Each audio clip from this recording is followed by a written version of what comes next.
When we started this podcast, it seemed like we had to figure it all out on our own. Scripts, setup, filming schedule, logos. It was super overwhelming, and every day seemed to introduce a new decision that needed an answer. When you're starting off with something new, it seems like your to-do list keeps growing every day with new tasks, and that list can easily begin to overrun your life. Finding the right tool that not only helps you out, but simplifies everything can be such a game changer. For millions of businesses, that tool is Shopify. Shopify is the commerce platform behind millions of businesses around the world and 10% of all e-commerce in the US, from household names like Allbirds and Gymshark to brands just getting started. Get started with your own design studio. With hundreds of ready-to-use templates, Shopify helps you build a beautiful online store to match your brand's style. Accelerate your content creation. Shopify is packed with helpful AI tools that write product descriptions, page headlines, and even enhance your product photography. Get the word out like you have a marketing team behind you.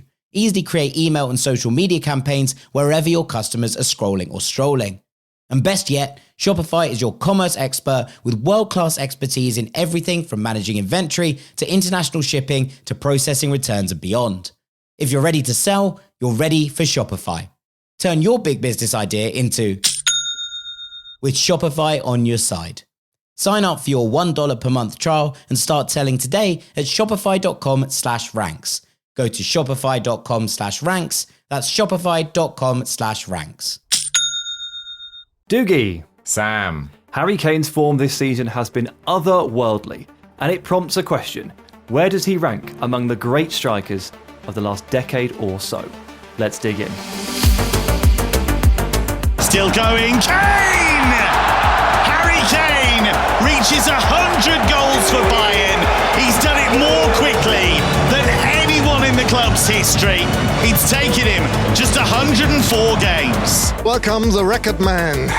You scored 100 goals in 104 matches for Bayern Munich. This is a record nobody realized before in the big leagues.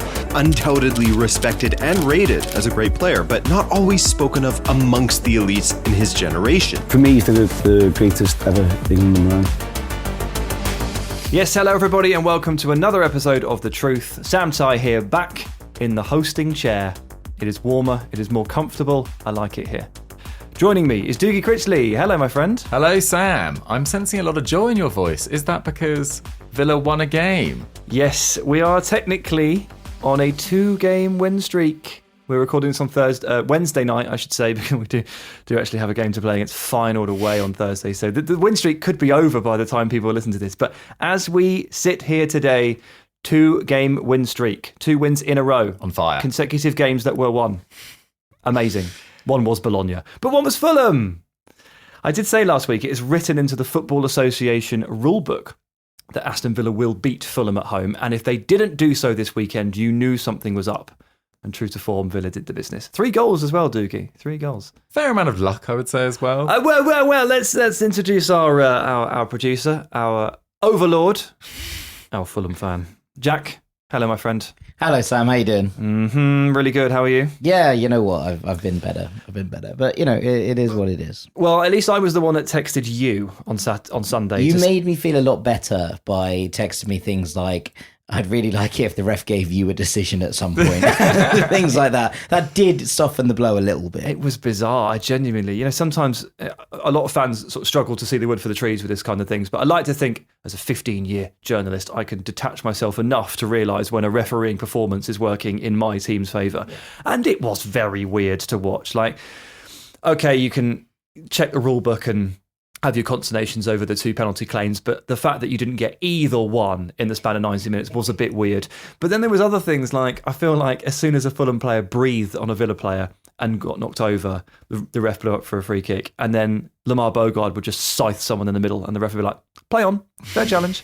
So it was amusing to watch, but at the same time I did feel for you a little bit, and I feel like that game could quite easily have been 2-0 to Fulham. And then we're talking about a completely different scenario. Yeah, I mean, also, from the other side of it, I was more upset with Fulham's capitulation to concede just before half-time against a Villa side lacking in confidence to Ollie Watkins, who hadn't scored a goal in, however long.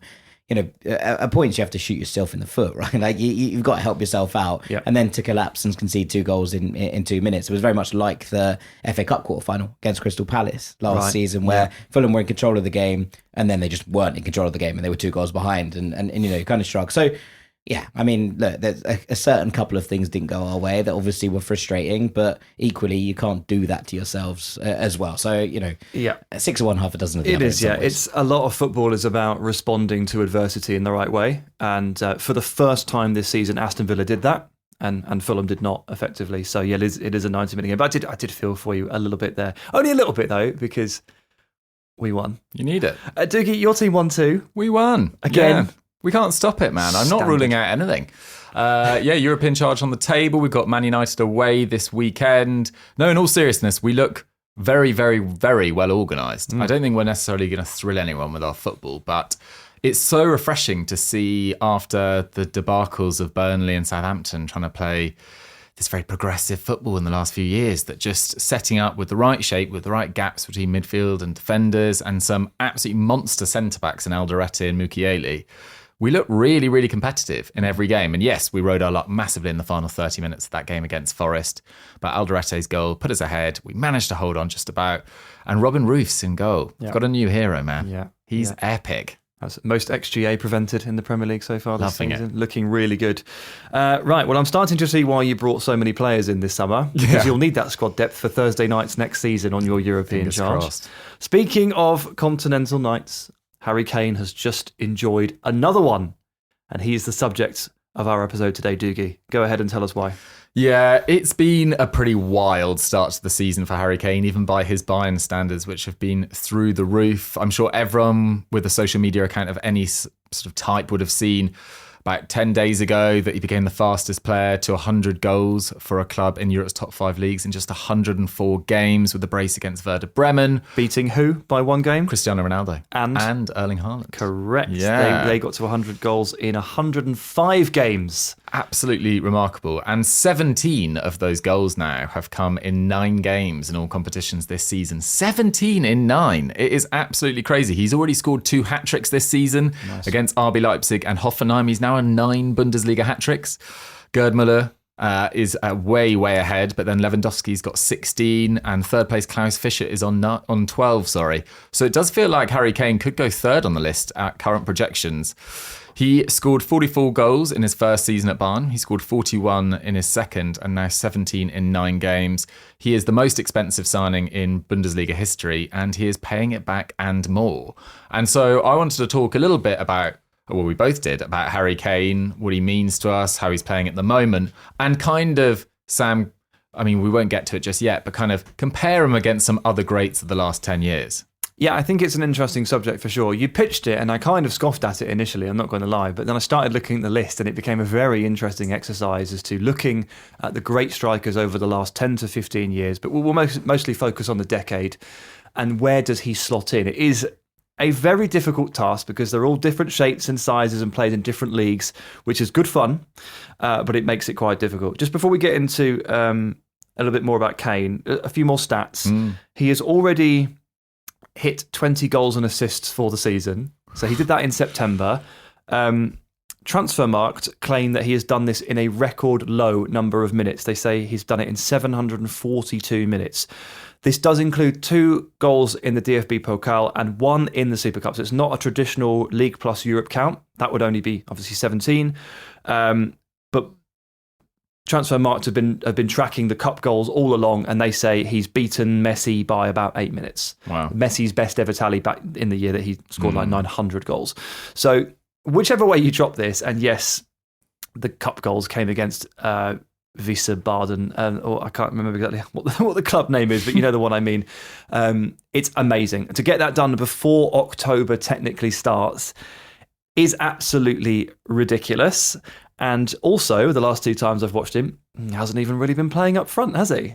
No, exactly. He's kind of playing, I think since the arrival of Luis Diaz this summer, who is playing that kind of line-stretching role. And then in the 10, because Musiala's been out, it's either been Elise or Serge Gnabry. And on the right-hand side, he's got one of the form players in the world right now, and Michael Elise as well, who is just one of the most breathtaking players to watch in the world right now as well. The way he can run so upwardly, move the ball so quickly, and also just pick out passes. And you know, when you watch a player, I always in my head go, oh, what would I do in that scenario? He always does what I would do better than I could ever do it, and I'm not actually doing it, if that even makes sense. His passing, his weight of pass, it's always on point. He can, open up a pitch with a dribble, with a pass, with an excellent shot as well. His shooting feels like it's gone really, really through the roof, and they are dovetailing really, really nicely. And it was interesting hearing Harry Kane talking about the relationship and how it has really improved, particularly in the last 6 months, and Bayern are really reaping the benefits of it so far.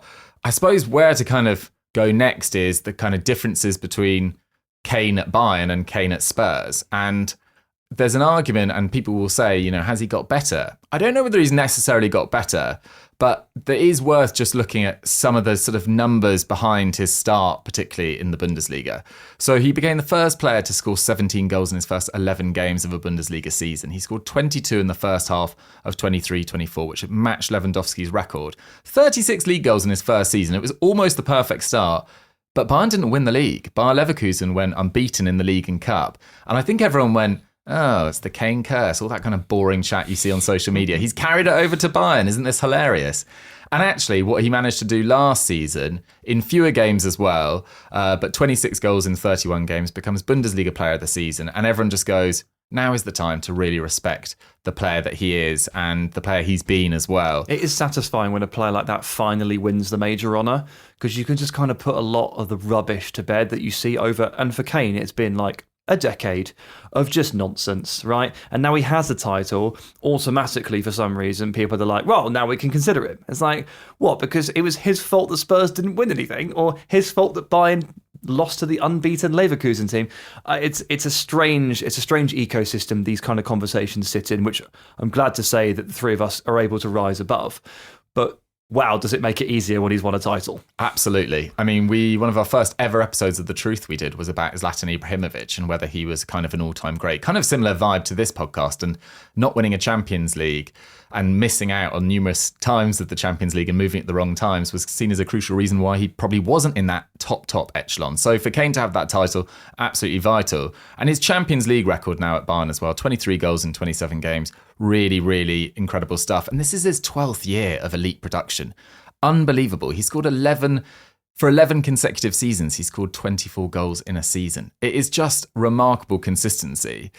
Interestingly, it's actually his shots on target that whilst he's been getting 60% of his shots on target this season, in the previous 2 seasons, he was at 43%, and he topped that 3 times in the Premier League. So he's not actually getting a vastly more amount of shots on target, but he is overperforming his XG to a greater extent than he even did at Spurs. So he's overperformed his XG by 5.2 per season at Bayern. At Spurs, it was 3.9 per season. So it's just that quality of finishing, and whether that's to do with, which we discussed in the Bundesliga episode a couple of weeks ago, the pace of defenders, the more space you're going to get on the break, etc. Those could all be factors as well. But it does feel like Kane's finishing with either foot has just gone completely through the roof. And podcasts that I listen to with Bundesliga aficionados, experts, people that watch him on a minute-by-minute basis do say that the common conception in the Bundesliga circles is that this is a better all-round player than Lewandowski for sure, but also just maybe a slightly better finisher as well, which is pretty frightening to say. I mean, he was always a ridiculous finisher, wasn't he? From the moment he actually broke through. The range of finishes that he had. I remember specifically a few headers in North London derbies that were absolutely crucial. I remember left foot, right foot. I remember 18 yards, 25 yards, different angles. Obviously, his penalty taking is the best in the world, maybe. I would say one of the best in my lifetime.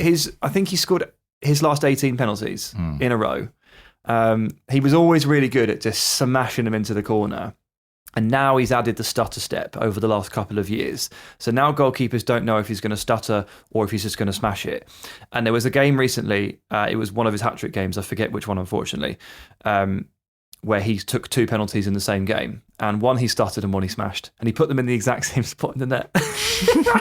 So the goalies, what are they supposed to do? Honestly, incredible. And it's not all about the finishing with him either, is it? Of course, it's often about the other elements of his play. It's the dropping deep. It's the skill set of the 10, which is why he wore the number 10 on his back, because he thought he was more than a striker. He was right. His ability to thread the ball through to Son Heung-min, his ability to play off Dele Alli, a very complete forward, apart from not very fast, basically. Just not very fast. I do note that this season, you look back at all of his goals in Germany so far this season, of which there have already been many. There's quite a lot of fast breaks happening for Bayern, where he's kind of like sort of trundling along, not breaking his neck to get in the box, but just running at the right pace to stay out of the defender's eye line and just cracking into that box at the right time and just, sliding it home like a 10 would. And you watch him in the last couple of games when Nicholas Jackson has played, and he is genuinely playing as the deep lying forward, almost the number 10, where Jackson's stretching and Elise's on the right. Incredible to watch him. Like, it kind of always felt like he was destined to drop into that position in the way that Messi has fallen down the team a little bit as he's got a bit slower. But to actually see it starting to happen now is quite interesting. And there've been a few games I've watched this season where Harry Kane has received short passes from the goalkeeper.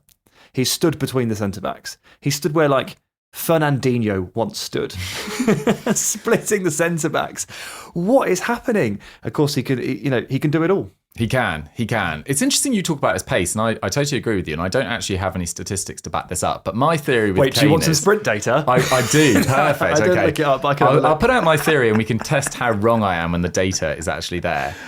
What I think about Kane is, yes, his top line speed is not very quick at all. Yeah. But I actually think his acceleration to get to his speed, his top speed, is quite good.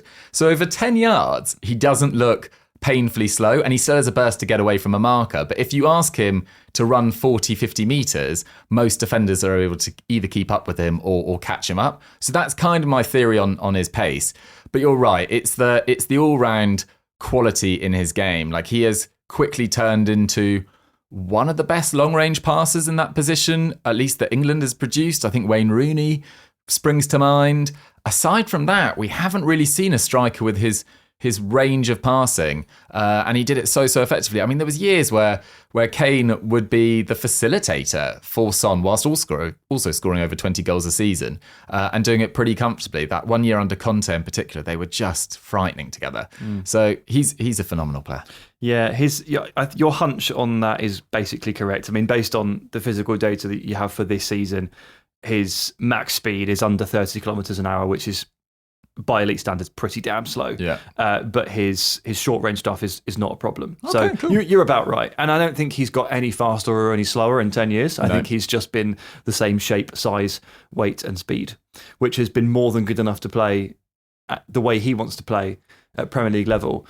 And his lack of top end speed has never cost him in terms of, have you ever seen a game where Harry Kane was just completely and utterly marked out of the game? No. So some of the strikers we're going to end up talking about here where we compare them, there are ways you can remove them from the game, but with Kane, he's one of the few that he'll find a way one way or another because of the multifaceted skill set.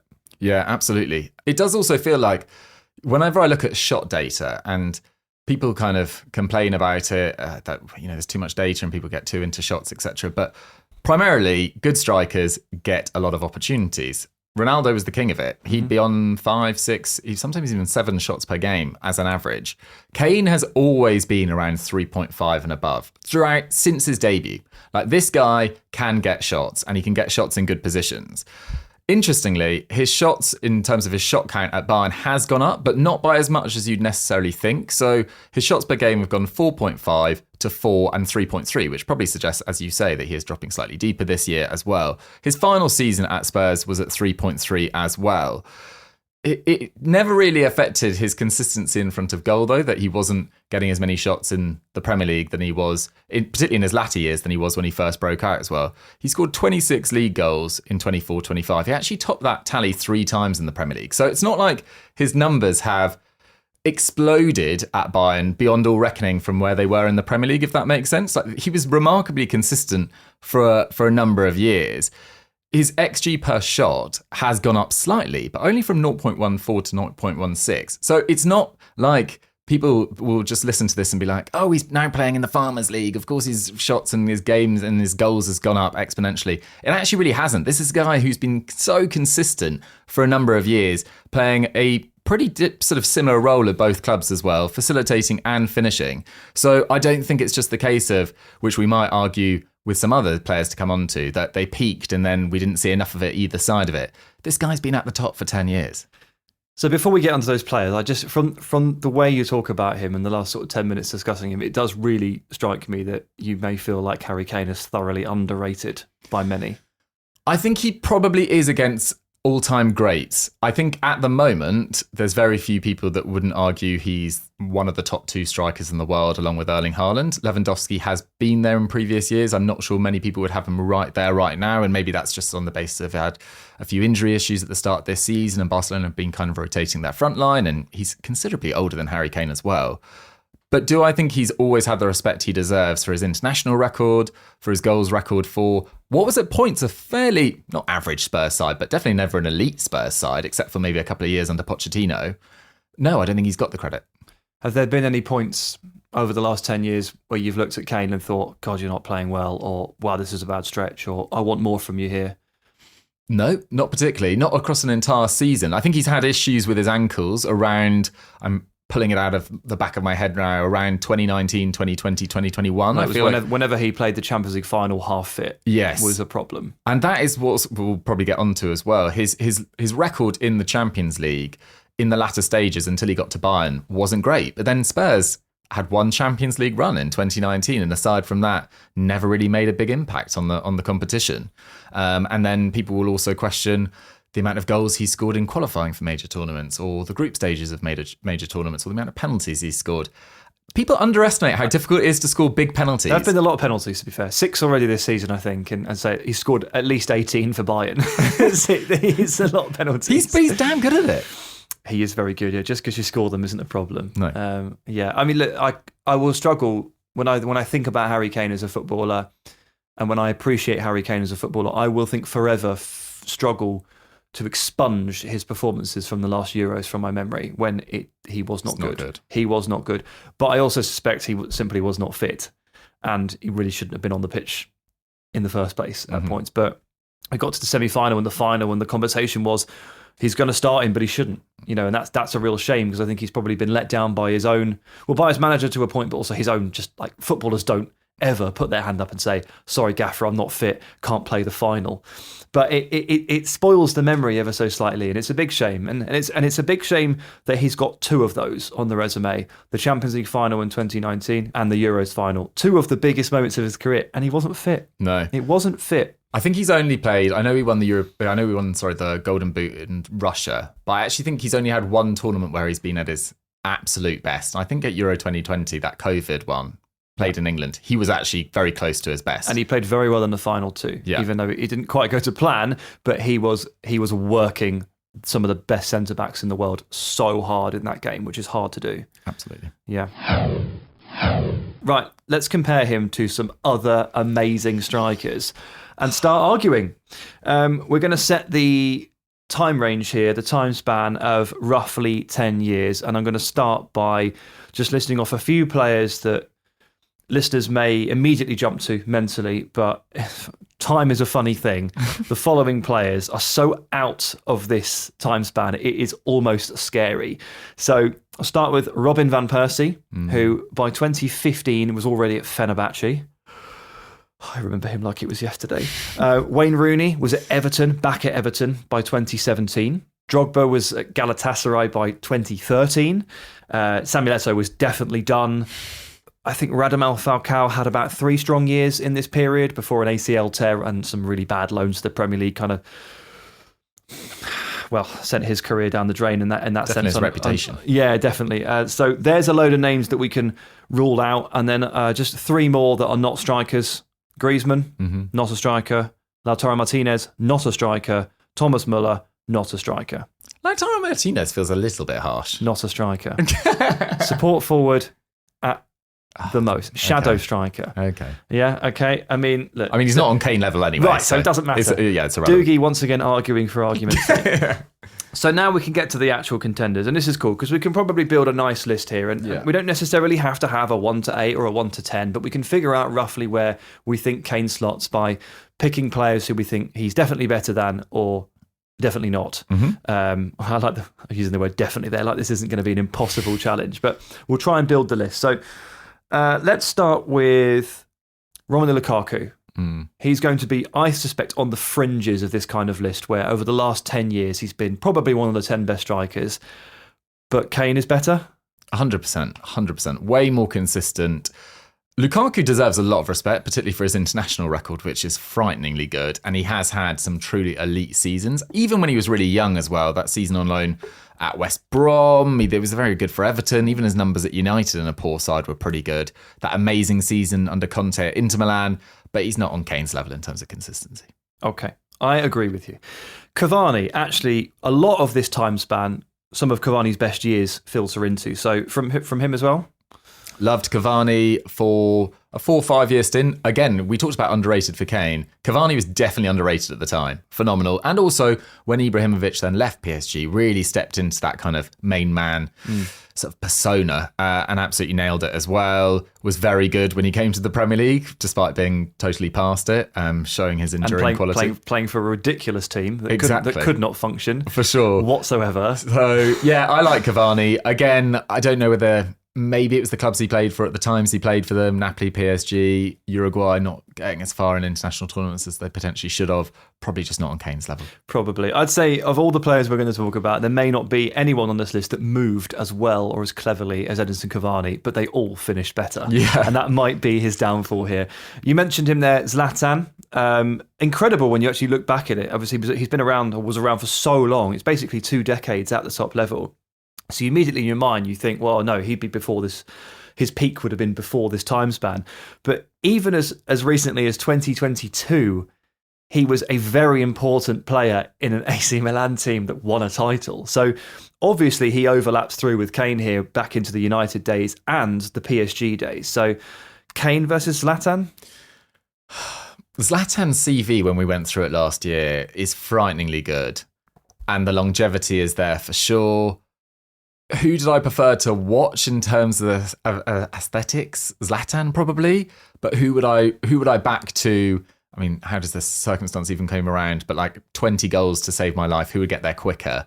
I think Kane.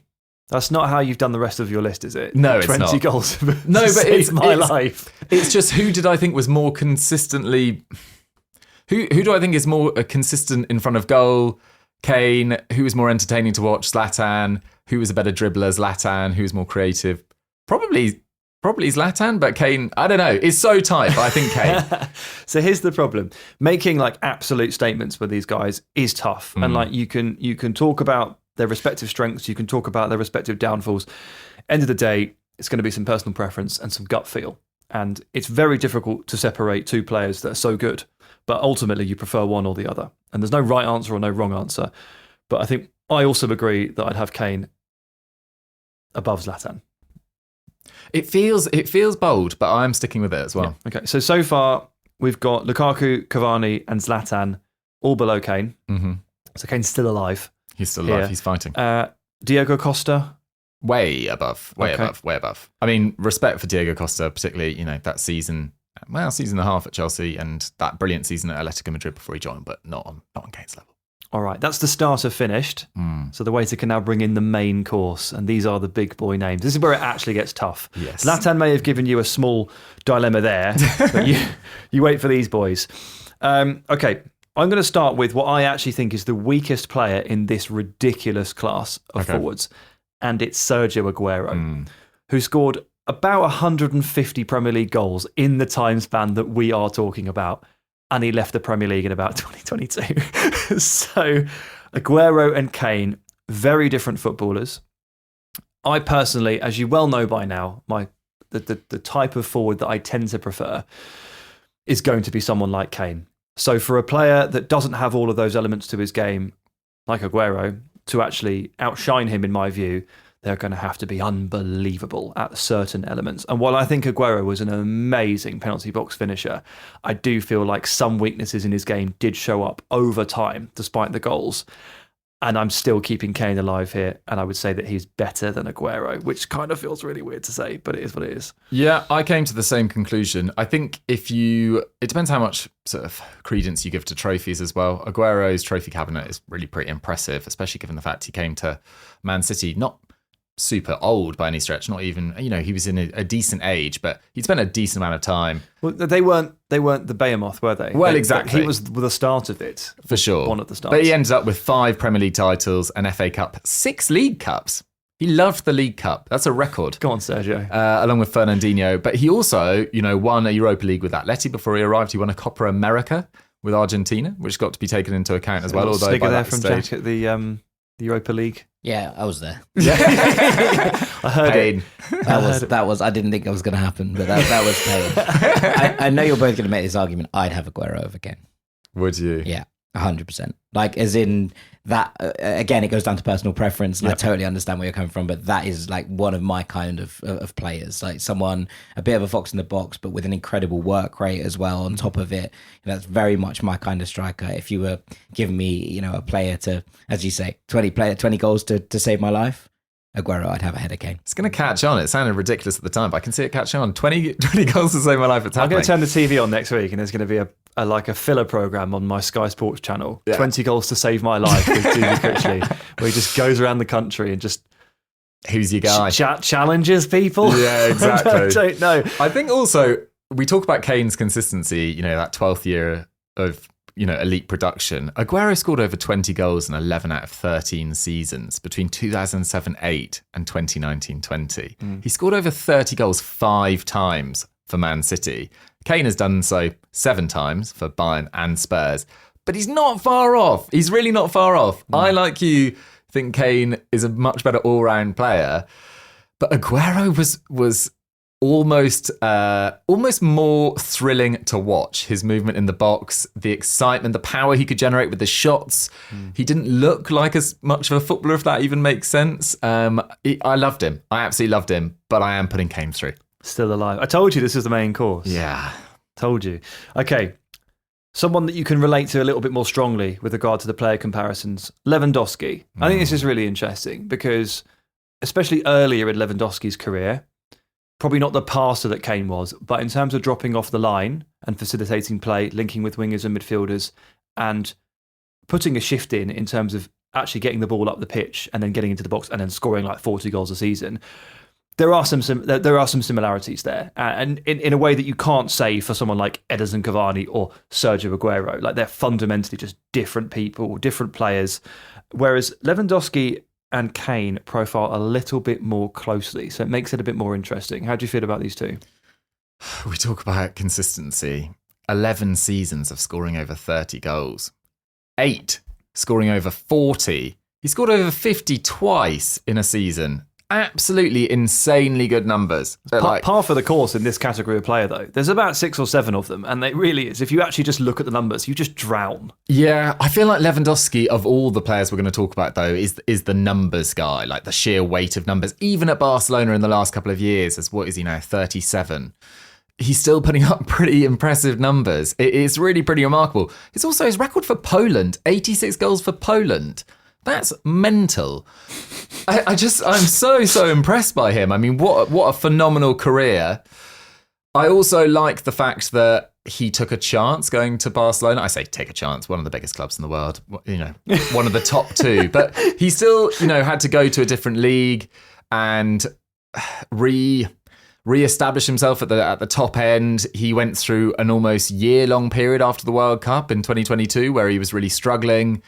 Brings it back last season as well. There's so much to his game. He looks after his body exceptionally well. I think Kane won't be as good as Lewandowski at his age. I would be surprised, or at least not scoring at the same rate. I think Lewandowski versus Kane is much tighter for me than Aguero versus Kane. And I'm almost tempted to give it to Lewandowski. But are you actually going to do that? For the sake of the podcast, can I call it a truce? No. We can. How about we come back to it at the end? Why don't we come back to it at the end? Okay. I think I'm taking Kane over Lewandowski by a hair. By a hair. I think I am. Yeah. I think so. Lewandowski doesn't have the passing range. He doesn't have the He passing doesn't have range. the passing range. He doesn't, but he also should have a Ballon d'Or in the cabinet. Yeah, and so robbed. there is an element of this, I think, which is interesting. That we're talking. You said at the very top of the podcast that Harry Kane is on like par or just broken a kind of early record of Messi's 11-12 season, which was a Ballon d'Or winning season. If Harry Kane continues on this form for the entirety of the season, and there are trophies that follow it up, which feels very plausible. At this point of the season, Bayern look probably the best team put together, I think, so far. That doesn't necessarily mean they're going to go and win it all or anything like that, but what we've seen so far, so good, right? Yeah. And that's without Musiala in the mix. So, like, there is a potential there that if Harry Kane goes and wins a Ballon d'Or at the end of this season, and that kind of comes into it. Not that individual awards should matter to the same extent. We're talking about this from a nostalgic perspective, and other players on this list may have won them if it wasn't so Messi, Ronaldo dominated at that period, which is fine. But for me, I think that Lewandowski has had a season better than Harry Kane has ever had. And if you're putting it in that context, is it like it's just something probably to put into the conversation? Yeah, no, I agree. I was going to probably broach that, which is that I felt really strongly about that year that Lewandowski was robbed of a Ballon d'Or, and then they made a new award the following year to make him happy. Was it best striker, best something like that, best forward or something? Yeah, it's the Gerd Müller Award. Yeah, and it's like it was basically a sorry. But it was a bit of a South Park sorry, wasn't it? The BP episodes where Cthulhu rises from the ground and takes over humanity. Like it's too late, it doesn't matter. But unfortunately, Lewandowski deserved a Ballon d'Or that year, and he didn't get it. Kane cannot claim that. He might by the end of the season. It is interesting. It's not the be all and end all because we're talking about a 10-year period. But of all of the forwards we have mentioned so far, just looking down the list briefly, no one that we've talked about has ever had a year like Lewandowski had. He's the numbers guy. That season. I think there's also a strong argument that although Dortmund are significantly closer to Bayern than Spurs are to any side in the Premier League in terms of size of club, Lewandowski got Dortmund far closer to glory and actually won 2 Bundesliga titles with them than Kane ever did at Spurs. And maybe that should be taken into account that Kane and Spurs was a nearly story, as we've already touched upon. Yes, but he's one of 11 players. Sure. So again, you have to temper it. It's the same. Yeah, it's tough. Maybe tough. Lewandowski had a better supporting cast at Dortmund, but I still think that probably has to be taken into account. Okay. So I'm putting Kane through just. Okay. Okay. I think I'm about to tap out here on where Kane moves next, just based on the names I've got left on the list. Where shall I start? Okay, interesting. Let's start with let's go to Erling Haaland. Okay. Erling Haaland. Instinctively, when I put his name on the list, I thought, no, he's not been in this time span for enough time. He's banging goals in 2019, Erling Haaland for Salzburg, and then he joined Dortmund in the winter of 2020, banged them in there too. And it wasn't long until he was equaling Ronaldo's record for Manchester City and winning a treble. So he's actually, even though he hasn't got 10 years in his time span, he's got more like 6 or 7. He's a viable contender here. Well, he's scoring goals at a rate that we've never seen before by absolutely anyone. And yeah, he does definitely have a sort of a claim for this for sure. I mean, 316 goals in 364 club and country games at 25 years old. 25! 316 goals at 25. It's remarkable. And I was thinking this the other day, Kane and Haaland are completely different players in many ways, and Kane's range of passing, etc. We've already covered it. But Haaland, I'm not necessarily even comparing this to Kane. Haaland's touch before he takes a shot is nearly always completely perfect. And his build-up to shooting is, for a lanky guy that looks quite unnatural and kind of stooped over the ball, he's not aesthetically pleasing. Dougie's talking about me again, Jack. But his final 2 touches before he shoots, whether he gets around the ball, whips it round it, chips it, he's so on point. Yeah. You never see a poor Haaland touch in the build-up. That's rare. It's very rare. It's very rare. You never really see him offside either. Like he has really nailed what he is good at, and he has maximised that to an ability to a level that we've never really seen before. So yes, Kane is a better footballer. He is a more entertaining footballer to watch. I mean, unless you like acrobatic finishes, to be fair, because Haaland's very good at that. But on the basis of the last 10 years, I'm going with Kane. But Haaland, I think if we did, Haaland will probably be remembered in fonder memories in the next 50 years.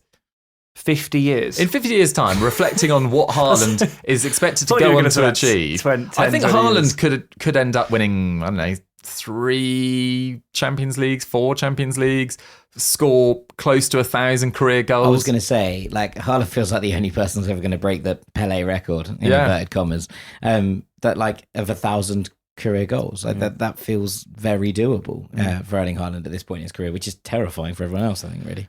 So even though it has been a shorter time span, I am already ready to put Haaland above Kane in my list, even though it's more like 7 years compared to 10, just because the years that Haaland has actually been performing for have been so overwhelmingly ridiculous, and because the athleticism is so ridiculous, the acrobatics are crazy, the goal numbers are astounding, and his single-mindedness and obsession with scoring goals is so terrifying to me that I think if I don't put him above Kane on the list, he might find me.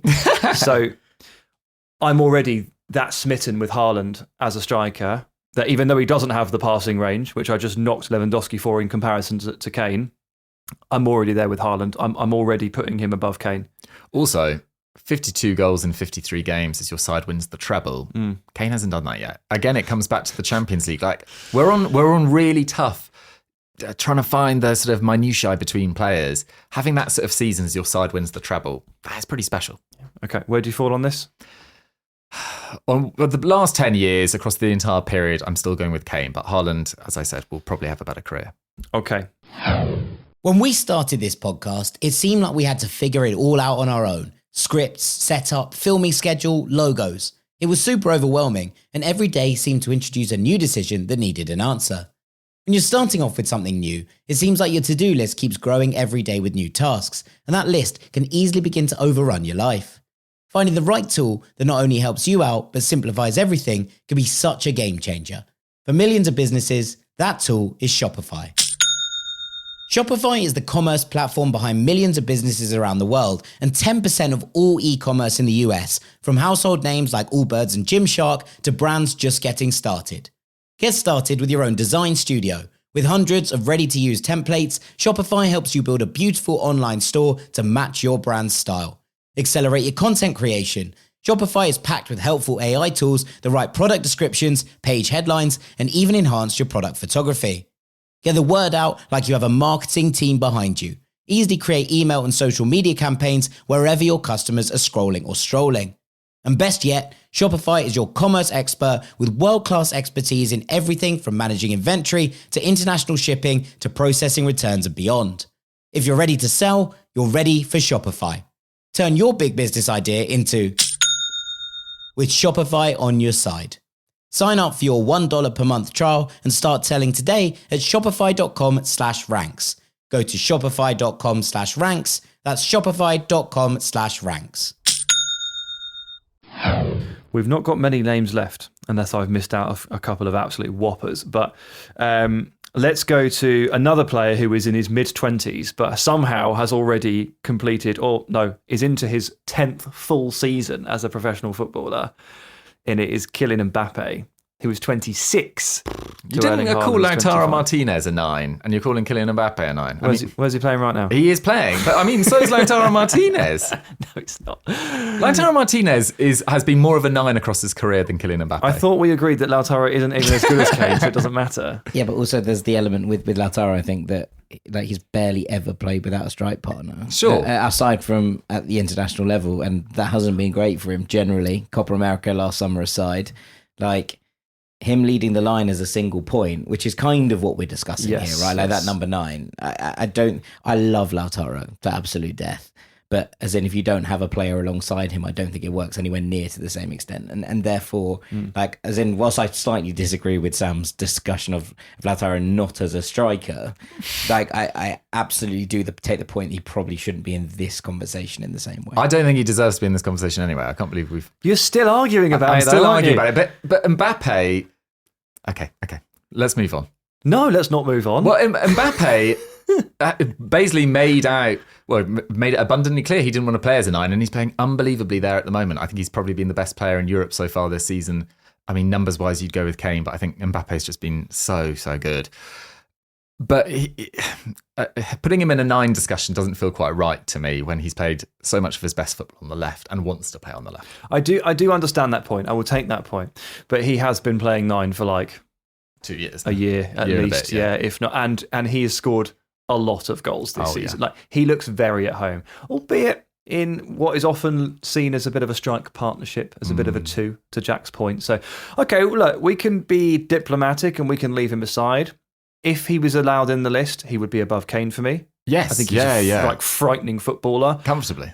So he would be in, but we'll just leave him aside because you don't want to make the call. No. He's a better footballer than Harry Kane for sure. Okay. Luis Suarez. Oh, see, this is really painful because Luis Suarez put up one of my favourite seasons of all time in 2013. Is this when he scored 100 goals against Norwich? Yeah. In 2013. 2013-14. Just outside the rough time scan. I mean, in that, like, you can have it. Like, if you want to include that in your analysis of Luis Suarez, I think that's completely fine. Yeah, I mean, Kane never made me feel like Luis Suarez did. Like, has never. That sounds very sexual. We'll carry on. But he really didn't. Like, watching Suarez in his pomp, particularly at Liverpool, because at that particular time I had more access to English football, was unbelievable. And his work for Ajax before then, I was looking it up today. In his final full season at Ajax, he played 48 games. He scored 49 goals. Yeah, I was going to say, got he's in the 24 assists and 49 goals in his final full season. Why did he end up at Liverpool? No offence to Liverpool, but Liverpool at that particular time, why didn't one of the bigger clubs go for him? It is bonkers. He should have been at Barcelona from the get-go. Anyway, that everyone aside, was still really, really scared about Mattia Kesman. Yeah, that's why he ended up at Liverpool. How far past the Afonso Alves disaster was this? Not far enough, apparently. Yeah. The Eredivisie tax. We should do an episode on that. But I mean, fair play. I mean, again, this doesn't quite fit into the last 10 years, but his work at Liverpool, he took them from 52 points the season he joined to 84 in his 3 seasons there. He then goes to La Liga, obviously, with Barcelona. 4 La Ligas, 4 Copa del Reys, a Champions League. He won the 2011 Copa America as well. Again, not in this range, but he won at international level with Uruguay, 2 European Golden Boots. I think people that are younger than us will unfortunately remember Suarez kind of by how he looks on the pitch now, and it's a little bit unfair because he limps around, doesn't he? Limps around. He really shouldn't probably be playing. He's talking about how difficult it is to literally play and move. In the morning. He is doing some magnificent things with the ball for Inter Miami, like some of the passes and plays and the dummies and like. At walking pace. It's really impressive. He's still doing some pretty good numbers as well. He's still putting up the numbers. For sure. But in terms of this Kane versus Suarez debate, I'm sorry, I'm having Suarez above Kane. Oh, 100%. I mean, Suarez for me is a stunning footballer, and even if it doesn't quite the Norwich catalogue, the 2013, 14 is slightly outside of it. But bear in mind, he goes to the World Cup off the back of this season, and then he joins Barcelona. So, like 2014 summer, that's the start of his Barcelona career, and then a year later he wins the treble with Luis Enrique's all-conquering Messi, Suarez, Neymar team. They were absolutely outrageous. So a really strong portion of this is Barcelona, a title with Atletico Madrid, which was good point, awesome. And it's only right at the end of this timescale that he starts to slow down. And for me, that's enough. Suarez is quite clearly better. And his ridiculous work rate and tenacity and energy was so infectious. And I just loved that he had that underpinning incredible talent. But I wouldn't say he's the best striker of the last 10 years because you talked about how Erling Haaland sets himself up for shots perfectly every time. Sometimes Luis Suarez would kick the ball and it would just go quite far by accident. And he just had that slight moment in him every now and then where it just looked a bit elephant touch, which it's just like the 1%, and it's just enough for him to be knocked off the pedestal, for me anyway. Karim Benzema. Oh, yeah. Karim Benzema, I think, is my number one. He was definitely, I think he is. Yeah, it's him or Suarez. I think I was looking about this earlier. You know, everyone will remember that Ronaldo signing, and it's difficult to argue that that's not Real Madrid's best signing of all time. But Benzema's got to be right in the conversation for Real Madrid. 35 million euros he cost in 2009. He won 4 La Ligas, 3 Copa del Reys, 5 Champions Leagues, and the 2022 Ballon d'Or. He scored over 20 goals in 11 of 13 seasons for Real Madrid. He ends up, and I know this is a lot of figures, but 354 goals, 155 assists, Sam, in 658 games for Real Madrid. He is their second top scorer of all time behind the freak that is Ronaldo. He's their second top assister of all time. And this is where the difference is with Kane for me.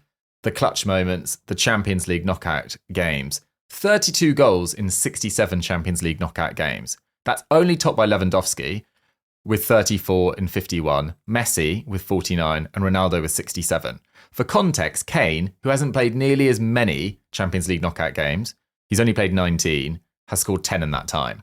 Benzema carried Real Madrid, and he facilitated Real Madrid during the Bale-Ronaldo eras. Era, yeah. Then he carried Real Madrid.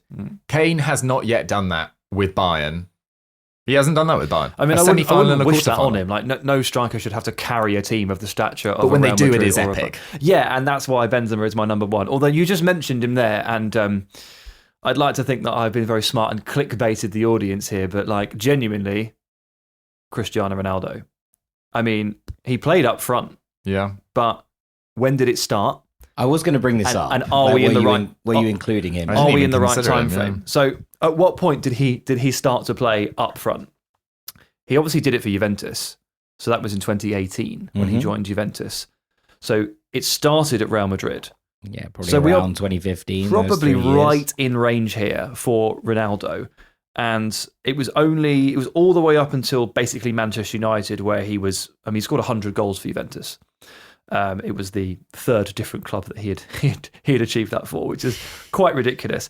So that takes you from probably roughly 2015, 2016 to 2021. It's a good 8-year span. And in 2021, he joins Man United, and that's kind of where it starts to fade a bit. And I'm not going to start talking about figures at Al Nassr. Although the first season at Manchester United, his numbers were very respectable. 18 league goals. I mean, in 30. I mean, yeah, fantastic. But not. You didn't get the feeling from him, did you? That you used to. So he's probably got 8 years in this category. So if that's the case, he has to go in ahead of Kane. Yeah. Across this period, I don't know. The last 5 years really do. Maybe this is just recency bias, but. Well, it has been tough to watch him in the last 3-4 years at times. It has. But he like has at World scored Cups a lot and of goals stuff. for Portugal outside of World Cups and major tournaments. But the last 2 tournaments that Portugal have been to, the whole narrative around the team is, wouldn't they be better without Ronaldo? Could they possibly be? But then they still never get rid of him in the intermittent time. No, he'll be playing in America. I get it, but if that's the conversation going into the tournament, then you can't be this. You're clearly not this like untouchable, impenetrable striker, right? Like no one was asking that question about Lionel Messi, for example, to draw a horrible comparison. But they were asking that question about Karim Benzema. Is that because he kept falling out with people, though? Potentially a little bit, but like there was always a discussion around Karim Benzema, and so whilst we can make that point about Ronaldo, and I think that you're probably right to make it, like if you're having Benzema as undisputed number one, to not include that in the conversation around him, but to include it around the conversation around Ronaldo, I feel is disingenuous. Well, I don't know if I can have Benzema as my undisputed number one anymore, because I've just remembered that Cristiano Ronaldo played football. I'm still sticking with Benzema across that period. I think if it was 2010 to 2020, obviously Ronaldo. But he did. Yeah, I just think Benzema also. This seems stupid when we're about to talk about Ronaldo, but aesthetics for Benzema versus the Kane, Lewandowski, Suarez even. Benzema was like silk to watch. His touch was unbelievable. The way he manipulated defences, particularly pulling into that left-hand side channel. The kind of a Aubameyang zone that we were talking about last week with Aubameyang, that was also Benzema as well. Yeah. Big moments, stepping up, creative, composed in massive moments for the club. Carried big sides, carried Real Madrid. The pressure of playing for Real Madrid is enough, let alone having to be the main man. I think he was unbelievable during this period. And yeah, Ballon d'Or winner. Well, that's fine. Look, our job here is not to say who is the number one striker of the last decade, Ronaldo or Benzema. That's not the point of the podcast. The point is, where does Harry Kane sit? Who does he sit above and who does he sit below was where we wanted to get to. So you don't have to have a 1 and a 2. You don't have to have a 1, 2, 3. You just need to have a list of players that you're happy to put Kane above and a list of players that he sits below. So for me, based on the process of elimination that we've just gone through, I've got him above Lewandowski, Zlatan, Lukaku, Cavani, Costa, all those guys, but I've got him below Ronaldo, Haaland, Benzema, Suarez, and Mbappe if you'll let me have him. And Aguero was below him. So looks like he's smack bang in the middle of about 5 each. Yeah. I wouldn't change that too dramatically. I think next 10 years it'll obviously be Haaland. I think Haaland may be a little bit early on this, but the numbers are crazy. The one that I really struggle with is Lewandowski versus Kane, and I think it's because of their sort of stylistic similarities. And I said Kane at the time. I don't think that's really going to sit well with me for the next few days, and now it's out on the internet and in the podcast world. I don't know whether I'm comfortable with that, but why do we sit here and say these things? I'll have to live with it now. But it's very, very tight, and I think you could make a great claim for either of them. Jack? Yeah, I mean, I'm similar to you, apart from I think I have Aguero and Lewandowski above him. Okay. I think over the course of the last 10 years. Now, I think that there is scope for that to change.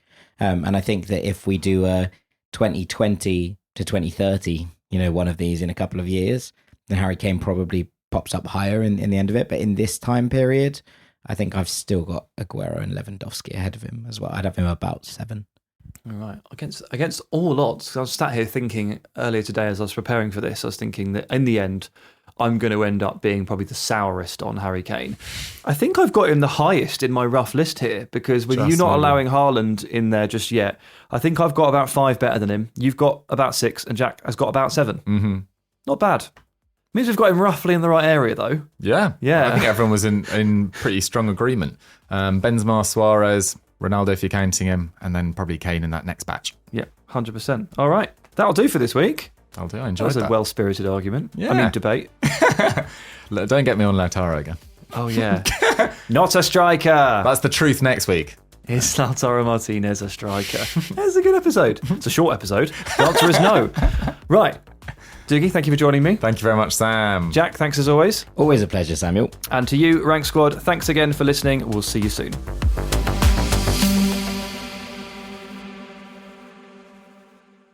When we started this podcast, it seemed like we had to figure it all out on our own. Scripts, setup, filming schedule, logos. It was super overwhelming, and every day seemed to introduce a new decision that needed an answer. When you're starting off with something new, it seems like your to-do list keeps growing every day with new tasks, and that list can easily begin to overrun your life. Finding the right tool that not only helps you out, but simplifies everything can be such a game changer. For millions of businesses, that tool is Shopify. Shopify is the commerce platform behind millions of businesses around the world and 10% of all e-commerce in the US, from household names like Allbirds and Gymshark to brands just getting started. Get started with your own design studio. With hundreds of ready-to-use templates, Shopify helps you build a beautiful online store to match your brand's style. Accelerate your content creation. Shopify is packed with helpful AI tools that write product descriptions, page headlines, and even enhance your product photography. Get the word out like you have a marketing team behind you. Easily create email and social media campaigns wherever your customers are scrolling or strolling. And best yet, Shopify is your commerce expert with world-class expertise in everything from managing inventory to international shipping to processing returns and beyond. If you're ready to sell, you're ready for Shopify. Turn your big business idea into with Shopify on your side. Sign up for your $1 per month trial and start selling today at shopify.com/ranks. Go to shopify.com/ranks. That's shopify.com/ranks.